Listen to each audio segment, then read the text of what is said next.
This guy. was also a shooter. And hold on. Soto! What's going Bro, on? Elvin, time flies, man. Guys, last time I was watching you play at SMU. Hey, let's jump right into it. I want to know what you think about the rules change going on in the MLB. I know there's been some noise. We got a new pitcher's clock affecting the guys Yeah. now. What's the biggest rule change to you that stands out to you? Is it the shift? Is it the clock? I think the shift is gonna make the game a lot better just because it's gonna make teams put out the most athletic infielders, guys like Cody Bellinger peppering balls to the right side. You don't have nobody in the left field. I mean, in right field being the fourth outfielder. So it's going to make it more competitive in that edge. But the pitch clock, I love. I mean, now you're going from 4-hour games to 2 hours and 45 minutes, maybe 3 hours and a half. Yeah, it seems way more exciting. I'm a fan. It's a lot more exciting. Guys are more competitive because, I mean, think about it. You get a guy, pitchers throw first pitch strike. You're forced to get back in the box in 20 seconds, where before you get a first pitch strike, you get to readjust, think about what pitch you just threw, think about where you're going to go, look at the infield, see where they're playing you. Yeah. I think it's going to be good. It'll be interesting to see how the umpires adjust to it, just because the vets, it's like the league, like vets get away with a bunch of stuff. That's going to be fun to see how they treat it, being that baseball's getting so young. That's but true. You still got the vets that got, the 10, 12 years, pitchers, and like, how do you speed up Scherzer, Verlander? Like, you can't tell those guys much. Yeah.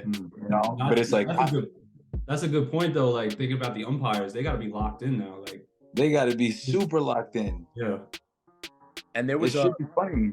They already started some like funky stuff with the shift too, like guys playing like mid right field if there was a lefty up. Like, they're already kind of finding loopholes, I feel like. Yeah, so the loophole is you gotta move completely your left field, so you gotta vacate the left field. The left fielder. Yeah. So the left fielder you can go to right field and play. You can be 4 outfielders, but left field in itself has to be completely vacated. So if you think about a guy misses a spot, you hit it, or you bunt a ball over the third baseman's head. Yeah. That's a triple home run. That's rolling down to the warning track. Is it even worth it to do that now, or? Well, for some guys, it's gonna be worth it. Some guys can't get away from pulling the ball. But again, it forces hitters to actually lock in and try to put the ball in place to the right places. I think baseball this year is gonna be really exciting. The baseball bags are bigger too. That's true. Really? They wanted to speed up the game in a sense of like making players, forcing them to steal bases, and obviously avoid the more context, because you see guys getting stepped on, sliding into other guys and stuff like that. So you want to avoid that as well. So, but you're gonna see an uptick in stolen bases, more hits, more ball getting through on the right side, games going faster, more strikeouts.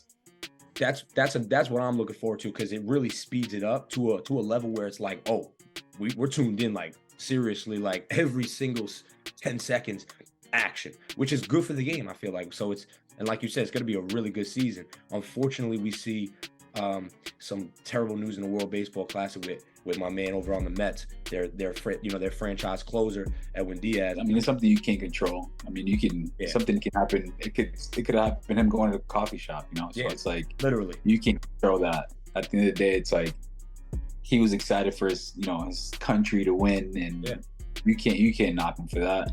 It's kind of hard to even like comment on that, because it's like, I don't know what I would have been doing if I would have beat Dominican Republic in that kind of atmosphere. I mean, I was there last night. That was crazy. Yeah, that was crazy. Wow. Like, it was a deflating feeling once you see, him walking off the way he walked off, but the atmosphere throughout the entire game, Monster hit the home run. They're still down 3. It's like, you think this place is going to just completely collapse. I was down there for the World Baseball Classic. We got a couple guys throughout the agency that were there playing out here in Phoenix as well. And then we had a guy, I got a guy who's playing shortstop for Team Mexico, Alan Trejo, who flew to Miami last night. And then Miguel Castro was Team Dominican Republic. So, I mean, we got the chance to go, check out some games. And obviously, I know most of those coaches and guys that, growing up, I played with.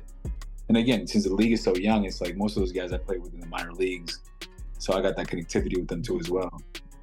Yeah, let's talk a little bit about you, bro. Let the people know who are going to be tuned in about a little switch hitting, catcher action now. But Man, that was back in the day. before you go into, your college days. Look at Brian, man. Why you leave the screen? But what people don't know is that Elvin was a shooter too in basketball. Don't forget.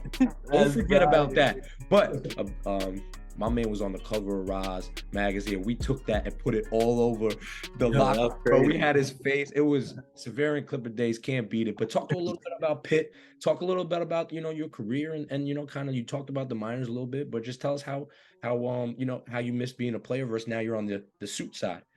Man, it's crazy because you kind of look at it from a high school perspective where I was ranked so high and kind of had the success I had in high school. Going to Pitt, getting drafted out of Pitt, and then, having the privilege of playing 5 years in the minor leagues, making it up to AA, and then, getting the opportunity to just stay connected to the game. Just obviously so many blessings that I had. I got to go to college for free. That's something that most people don't get the advantage of, still paying college funds and stuff like that. I got a degree, exercise physiology with a minor in Spanish.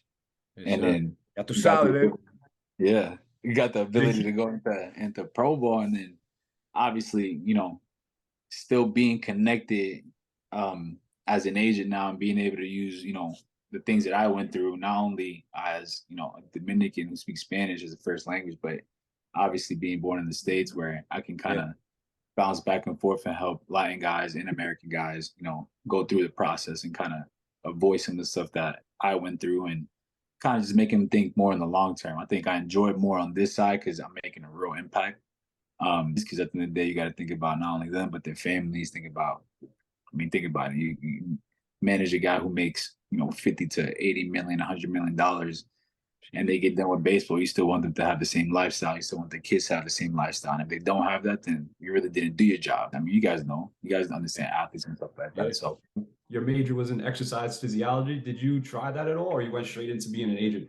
Nah, I actually got done playing, and then June 1st is actually going to be 6 years since I got done playing. I actually got the job, but said, yeah, cool, boom. I was like, drove down to Texas from LA. It took me 24 hours. I got the chance to meet a bunch of equipment companies and obviously the major companies, Jordan, Nike, all the head guys. But to this day, I still have relationships. I know exactly what Under Armour is looking for. I know what Adidas is looking for. I know what Jordan is looking for. So it helped me recruit guys with the understanding of like, I got this relationship with these companies. Like I can go up to, a Greg and pitch him to Adidas because I know he likes him because, Greg is fast. I can pitch Brian to Nike because they want shooters, you know what I'm saying? So it's like understanding that and just kind of placing guys and maximizing their potential, not only on the field, but off the field. Understanding that, those endorsements aren't going to make you rich. Your contracts on the field is going to make you rich. For people who don't know, I was aware of it. I reached out to you, but what did you do overseas as well? A little charity work as well. Talk about that experience. Yeah, man. It's just, I don't even like posting about it, but one thing led to the other, and he kind of brought up the well situation and how they couldn't running reach water, man. Running water. Yeah, they didn't have any running water. They'd have to walk, 15 miles to get running water, filling buckets and water bottles. And I just, I kind of felt crazy because I'm like, man, the amount of water we throw away here, cases of water in my garage, and I'm just like, it's insane how this is like gold to other people, and for us, it's just like just normal. This year, I just kind of took a pleasure. I'm like, I'm just gonna donate one every month, That's awesome. Try to get that through, and then obviously in December, I'm gonna go out, and do some stuff in Dominican Republic and some inner cities and stuff like that too. Some of the guys. It gives access to it shows you just how different the world is where we live, where we are, and sometimes just opens your eyes and opens your pillar. It's so dope to hear, what you're doing, and then to have that perspective, especially representing guys who are in, positions to do that as well, bro. Really dope stuff, bro, to be honest. And when I saw that, bro, called me fast too. I appreciate that. I ain't fast anymore. I mean, I don't know what it looked like now, but I remember what I remember. You know what I'm saying? It's been a while. Right, Brian was never gonna miss. And, he was gonna be running around. I'm coaching. Greg is always feeding me. Let's stick to kids too, because what's the one thing being in the position you are as an agent? What are colleges looking at the most? What are the pros like looking at the most on a kid, on a potential client? I mean, mostly in life, when you go through life, people, judge you based on your character. So it's like just how you carry yourself, how you condone yourself, how you treat other people. Colleges obviously look at what school looks like academically. Obviously now with the NIL space, it's like they don't want to miss on guys because so much money being handed out now. On the pro side, obviously these scouts, they look for guys that have good bodies, have good mannerisms, good work ethics. Because again, you're in the East Coast, you're playing 20, 30 games. So it's about making sure they're placed in the right summer programs with the right people around them, getting looks at by the scouts that are going to be seeing them and the cross checkers that are going to be coming in to see them, in season. It's like, I understand those scouts that area because those are the same guys that scouted me when I was coming up. But I seen the movie Moneyball. Are they still doing analytics like that, or they're looking more at the what is your package? What is your overall skill? A lot of baseball has become analytics. I mean, the arbitration system is based on analytics and past numbers and what you've done. And now teams are signing guys based on metrics, whether your spin rate's up, what does your launch angle look like? Like, it's insane. What can you hit against lefties? What can you hit around righties? What are you hitting at 3 p.m., at 7 p.m. on a day game? And, it's like so much splits now that it's insane. So Moneyball was kind of like the catalyst of all of it, but they were spot on with that movie, I think. I haven't seen it. Pretty good movie. It's with Brad Pitt. Yeah.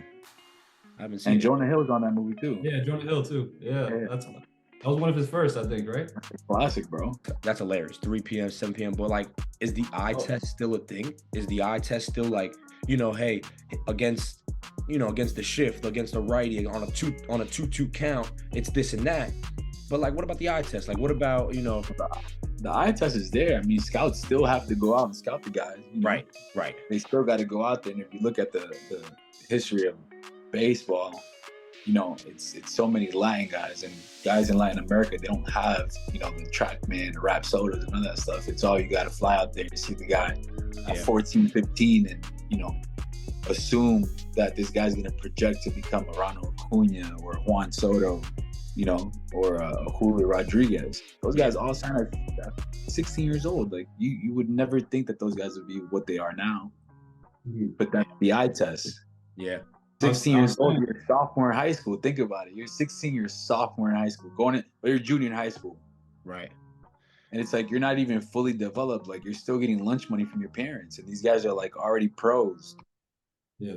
Building houses for their parents. Like, so your balancing agency, is it the travel? Is it keeping up with the work? Was it keeping up with the players? Is it keeping up with the brands? There's a lot going on your plate.